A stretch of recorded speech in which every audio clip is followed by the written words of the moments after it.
এই হলো চৌধুরী বাড়ি। 3 বছর ধরে বাড়িতে ছোট ছেলে নিখিলেশ ছাড়া বাকি 3 ছেলে মেয়ে পাও রাখেনি। তবুও চৌধুরী গিন্নি সন্ধ্যা দেবীর বিশ্বাস এবার তার ছেলেমেয়েরা ফিরবেই, তাই তাদের জন্য পিঠে নাড়ু সবই তৈরি করে রাখছেন তিনি। অন্যদিকে তার স্বামী সতীনাথ চৌধুরী বাড়ির কেয়ারটেকার রফিকের সাথে এঁটেছে এক ফন্দি, যাতে তিনি নাতি নাতনিদের ছবি বুকে জড়িয়ে অসুস্থতার অভিনয় করেন এবং এই ভিডিওটা পাঠিয়ে দেন নিজের ছেলে মেয়েদের কাছে।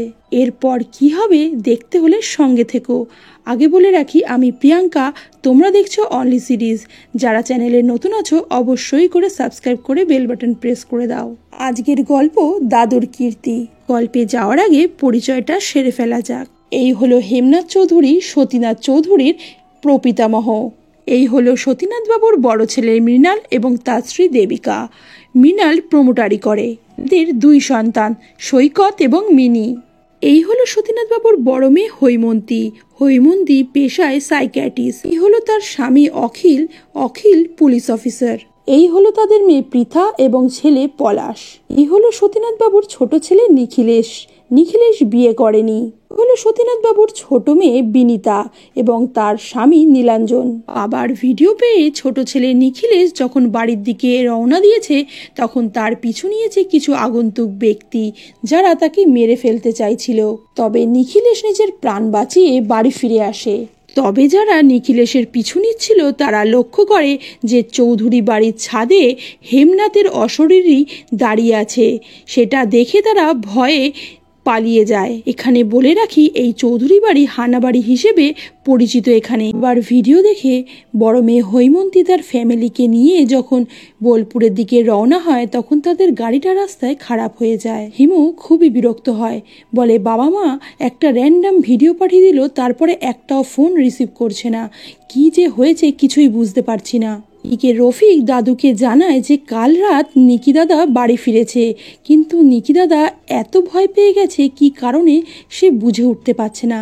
দাদু বলে নিকি কি কারণে যে স্কুলের চাকরিটা ছেড়ে দিল, এখন কি করছে কিছুই বলে না, খুবই চুপচাপ আগাগোড়া। তখনই নিকি সেখানে চলে আসায় দাদু আবার শরীর খারাপের অভিনয় শুরু করে দেয়। রফিক জানায় কয়েকদিন ধরেই দাদু মাঝে মধ্যেই কাউকে চিনে উঠতে পারছে না, ভুলভাল বকছে। আবার এরকম অবস্থা দেখে নিকি খুবই চিন্তায় পড়ে যায়। অন্যদিকে বড় ছেলে মৃণাল তার ফ্যামিলি নিয়ে বেরিয়ে পড়ে বোলপুরের উদ্দেশ্যে। মৃণাল দেবিকাকে কথা শোনায় তার সিরিয়ালে অভিনয় করা নিয়ে, তবে তাদের রিলেশনটা যে খুব একটা ভালো নয় সেটা তাদের কথোপকথনে স্পষ্ট। এদিকে রফিক যখন বাড়ির ঝুল ঝাড়ছিল ঠিক তখনই হৈম তার ফ্যামিলি নিয়ে পৌঁছে যায়। রফিক পৃথাকে দেখে বেশ খুশি হয়, তবে হৈম মায়ের ওপরে খুবই চিৎকার করে, কারণ একটা র্যান্ডম ভিডিও পাঠিয়ে দিয়েছে, তারপরে কোনো ফোন তাদের রিসিভ করছে না। হৈম বিরক্ত হয়ে তার মাকে বলে একটা ফোন রিসিভ করছো না, তুমি কত টেনশন হয় এটা জানো? তার মা বলে তাহলে ফোন রিসিভ করলে কতটা টেনশন হয় তুমি বোঝো। আসলে হৈমকে যখন তার মা ফোন করে হৈম তার কল রিসিভ করে না, এতে তার মা খুবই কষ্ট পায়। এদিকে দিদা তার নাতি নাতনিদের বলে আগে সোজা আমার ঘরে যাবে, ওখানে তোমরা কি পাবে বলো তো? কথাটা শুনে পৃথা বলে ওঠে নাড়ু। দিদা যে তাদের জন্য আগে থেকে নাড়ু তৈরি করে রাখে এ কথা তারা জানতো। নিখিলেশ যখন একটু বাইরে বেরিয়েছে তার মোবাইলে মেসেজ ঢোকে, কোনো এক বেলাবোস তাকে নিজেকে সবকিছু থেকে দূরে সরিয়ে রাখার পরামর্শ দেয়।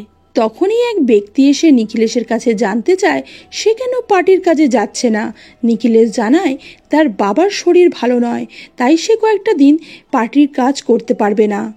একটু ধমকের সুরে বলে যে সমরদা কি করতে পারে সেটা জানো তো? নিখিলেশ চুপ করে থাকে। এদিকে পৃথা ছাদে এসে রফিকের সাথে দেখা করে। রফিককে বলে যে অনেকবার এখানে আসবো ভেবেছি, কিন্তু আশা হয়ে ওঠেনি। পৃথা রফিকের কাছে জানতে চায় যে তার কোনো গার্লফ্রেন্ড আছে কিনা। রফিক হেসে বলে না। একথা শুনে পৃথা বলে হ্যাঁ ঠিকই তো, এই বাড়িটাই তো তোর গার্লফ্রেন্ড তাই না? ঠিক জানায় যে তার বাবা মারা যাওয়ার পর দাদু দিদার কাছেই সে মানুষ হয়েছে, তাই এই বাড়িটা ছাড়া সে কিছুই চিন্তা করতে পারে না। তখনই মৃণাল এসে বাড়িতে পৌঁছায় এবং অখিলকে দেখে জড়িয়ে ধরে। সবাই যখন অসুস্থ বাবাকে দেখতে ভিতরে যায়, ঠিক তখনই মৃণালের মোবাইলে একটা মেসেজ আসে, যাতে লেখা ছিল অপোজিশন পার্টি ফেভারে নেই, লিগ্যাল অ্যাকশন নিতেই পারে। মেসেজটা দেখে মৃণাল চমকে ওঠে। সুস্থ বাবার কাছে সব ছেলেমেয়েরা গিয়ে যখন একত্রিত হয়, তখন হৈম বলে ওঠে, বিনি আসেনি, সে কেনই বা আসবে, 10 লাখ চুরি করে যে পালিয়েছে। অখিল হৈমকে থামানোর চেষ্টা করে, ঠিক তখনই সেখানে বিনি চলে আসে এবং বাবার অবস্থা দেখে খুবই কান্নাকাটি শুরু করে দেয়। বিনির সাথে তার হাজবেন্ড নীলাঞ্জনও এসেছিল, তারা এখন বিদেশে থাকে। বাবাকে রেস্ট নিতে বলে সবাই যখন বাইরে বসে গল্প করে, তখন হৈম দেবিকাকে পরামর্শ দেয় তার ছেলে সৈকতকে একবার তার কাছে কাউন্সিলিংয়ে পাঠানোর জন্য। একথা শুনে মৃণাল রেগে যায়, বলে, কেন রে, তোর কি এখন পেশেন্ট কম পড়ছে? একথা শুনে হৈম খুবই রেগে যায়, বলে, পাগলের মতো কথা বলিস না, ওর যে এখন মানসিক অবস্থা সেটা একটু বোঝার চেষ্টা কর। এখানে হৈমর কথায় আমরা জানতে পারি যে সৈকতের গার্লফ্রেন্ড রিসেন্টলি আত্মহত্যা করেছে, তাই সে একটু ডিপ্রেস রয়েছে। তা শুনে মৃণাল বিরক্ত হয়ে উঠে যায়। এ রাতে কারেন্ট না থাকায় তার বাবা সবাইকে ডেকে পাঠায় এক জায়গায় এবং জানায় তার কাছে 56 লাখ টাকা আছে, যেটা সে নিজের 4 সন্তানের মধ্যে ভাগ করে দিতে চায়, এবং তার মায়ের কাছে 100 ভরি গয়না আছে, যেটাও ভাগ বাটারা হবে 4 জনের মধ্যে। আর আছে এই বাড়িটা, যেটা 4 সন্তানই ভাগ পাবে, তবে চিলেকোঠার ঘরটা রফিকের থাকবে। এই কথা শুনে সবাই যখন উঠে যাচ্ছিল, তখন সতীনাথ বাবু সবাইকে বসিয়ে বলেন, দিন আগে বাড়ি পরিষ্কার করার সময় তারা একটি বাক্সের মধ্যে একটি চিরকুট পায়, যাতে লেখা ছিল, এখানে দেখিবে ছাই উড়াইয়া দেখো তাহাই, উদ্ভিদের মৃত্যুর জন্য কবিরাই দায়ী।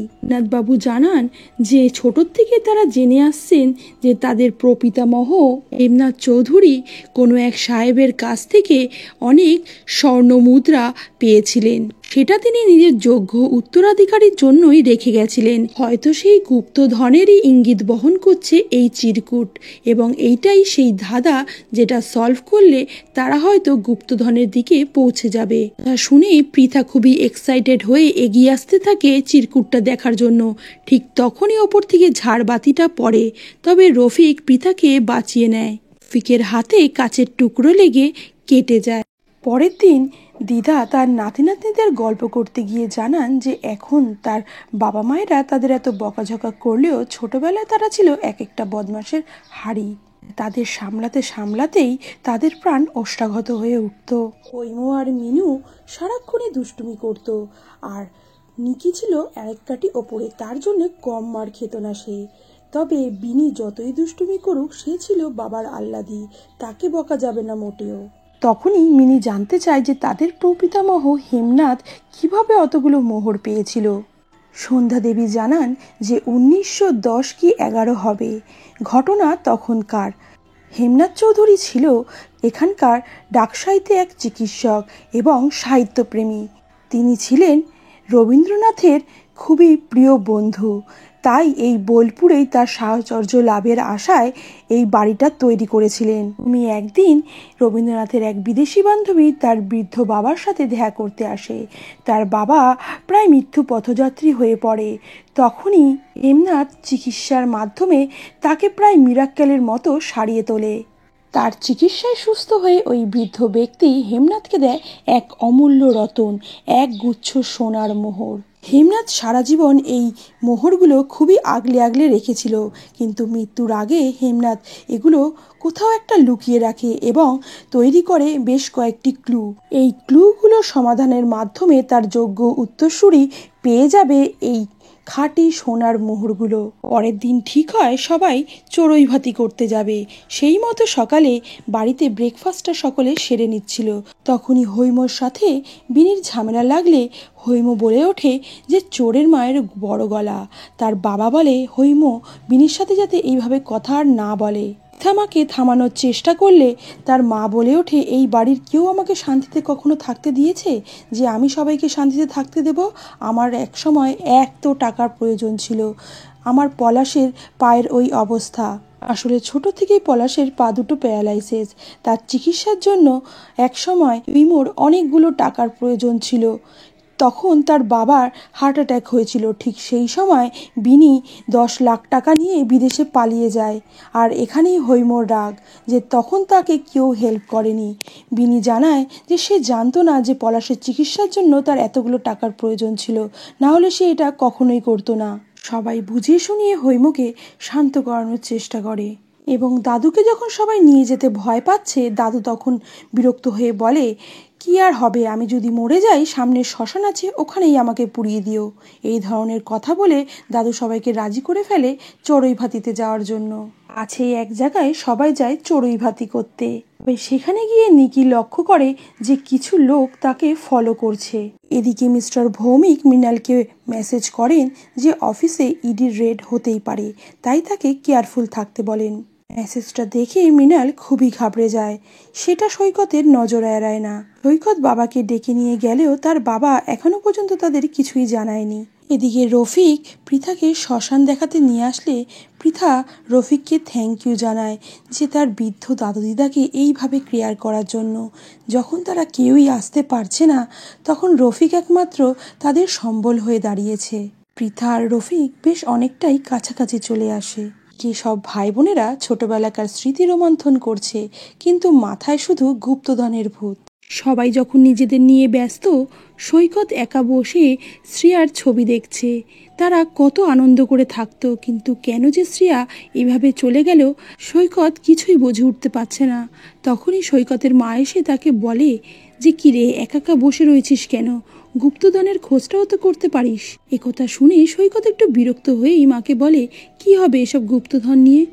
ওর মা বলে যে গুপ্তধন পেলে তোর বাবার একটু সুবিধে হতো আর কি। চারিদিকে যে কত টাকা লোন নিয়ে রয়েছে মানুষটা, গুপ্তধন পেলে ওনার একটু সুবিধে হতো। মটন কষা দিয়ে দুপুরের ভুরিভোজ সারে সকলে। এখানে আমরা জানতে পারি যে বিদেশে গিয়ে বিনি বাঙালি রেস্টুরেন্ট খুলেছে, যেটা খুব ভালোই চলছে। নিখিলেশের মাথায় গুপ্তধনের সেই ধাঁধার কথা আসে, যেখানে দেখিবে ছাই। তারা যেহেতু শ্মশানের সামনেই বসে রয়েছে, তাহলে শ্মশানের ছায়ের কথাই কি উল্লেখ করা রয়েছে এখানে, সেটাই তারা চিন্তা করতে থাকে। একটু সন্ধে হয়ে আসলে সবাই মিলে খেলা শুরু করে, টাং টুইস্টার খেলা। এতে অবশ্য মৃণাল কোনোদিনই পারদর্শী ছিল না। সেই নিয়ে তার বাবা একটু ঠাট্টা করলে মৃণাল হঠাৎ করেই খুবই রেগে যায় এবং বলে, হ্যাঁ তোমাদের মতো শিক্ষিত নই, তাই হয়তো আমার জিভটা জড়িয়ে যায়, তাতে কি হয়েছে, আমি তোমাদের বংশের কলঙ্ক, তাই তো। এই বলে মৃণাল ওখান থেকে উঠে চলে যায় এবং শ্মশানের দিকে কিছুটা এগোতেই মৃণাল খুঁজে পায় একটা খুলি, যেটা দেখে সবাই খুবই ভয় পেয়ে যায়। বেশ সবাই যখন মৃণালকে খুঁজতে আসে, তারা লক্ষ্য করে ওখানে একটা মৃত গাছ, যেই গাছটা তারা ছোটবেলা থেকে এখানে দেখছে। তারা খেয়াল করে যে এই গাছটা হয়তো তাদের প্রপিতামহ উন্নাথ চৌধুরীর সময়ও বর্তমান ছিল। তাই তারা সার্চ করলে ওই গাছের মধ্যে আরেকটা খুলি খুঁজে পায়, যাতে ছিল আরেকটা ধাঁধা। তাতে লেখা ছিল, ভূতেরও আছে ভবিষ্যৎ, ভবিষ্যতেরও আছে ভূত। If you stick around long enough you will be understood. সবাই যখন সেকেন্ড ধাঁধাটা নিয়ে খুবই চিন্তায় পড়ে যায়, তখনই দেবিকার একটা ফোন আসে। দেবিকা সেই ফোনে কথা বলতে গিয়ে একটু এগিয়ে যায়, তখনই তার সামনে এসে পড়ে উৎপল, যে এখন সাধু বাবা সেজে সব জায়গায় ঘোরে। এই উৎপলের সাথে দেবিকার একদিন বিয়ে হয়েছিল। তারা যখন বিশ্বভারতীতে একসাথে পড়তো, তারা তখন বিয়ে করেছিল। 4 বছর সংসারও করেছে দুজনে। তারপর দেবিকা সিরিয়াল করার জন্য চলে যায় কলকাতায়। তারপর তাদের যোগাযোগ বিচ্ছিন্ন হয়ে যায় এবং দেবিকার বিয়ে হয়ে যায় মৃণালের সাথে। দেবিকা উৎপলের কাছে জানতে চায় সে এখনো বিয়ে করেনি কেন। উৎপল বলে, আমাদের যে 4 বছরের সংসার ছিল, ওইগুলো সবই মিথ্যে ছিল, তাই না? দেবিকা বলে যে ওই 4 বছরটা আমার জীবনে একটা স্বপ্নের মতো। উৎপল বলে, আমাদের সংসারটা তো হয়নি, তবে এই তন্ত্র সাধনা নিয়ে আমি বেশ আছি। এদিকে সন্ধে হয়ে আসলে একটা পোস্টম্যান চিঠি নিয়ে আসে এবং দাদুর হাতে সেই চিঠিটা দিলে দাদু দেখে সেই চিঠিটা মৃণালের নামে এসেছে, ইডির চিঠি। পোস্টম্যান চলে গেলে দাদু দেবিকা আর উৎপলকে দেখে ফেলে একসাথে এবং খুবই কষ্ট পায়। তবে দেবিকার মুখোমুখি হয় না, লুকিয়ে পড়ে। দেবিকা বাড়ির ভেতরে ঢুকে গেলে দাদু খুবই কষ্ট পায়। নিজের বড় ছেলের সংসারটা এইভাবে ভেঙে যাবে তিনি ভাবতেও পারছেন না। গুপ্তধনের খোঁজ কি পাবে চৌধুরী পরিবার? বড় ছেলের সংসার কি ঠিকই থাকবে? দেখতে হবে পরের ভিডিও। বন্ধুরা, এই ভিডিওতে ফুল এপিসোড দেওয়া গেল না, যদি দিতাম তাহলে অনেক লেন্দি হয়ে যেত। সুতরাং পরের এপিসোডগুলো দেখতে হলে ঝটপট কমেন্ট করে দাও। তোমাদের কমেন্টের ওপর ডিপেন্ড করবে নেক্সট এপিসোডগুলো আমরা দেবো কি দেবো না। সুতরাং দেখতে হলে কমেন্ট করতেই হবে। ভিডিওটি ভালো লাগলে লাইক অ্যান্ড শেয়ার করে দিও। দেখা হচ্ছে নেক্সট ভিডিওতে।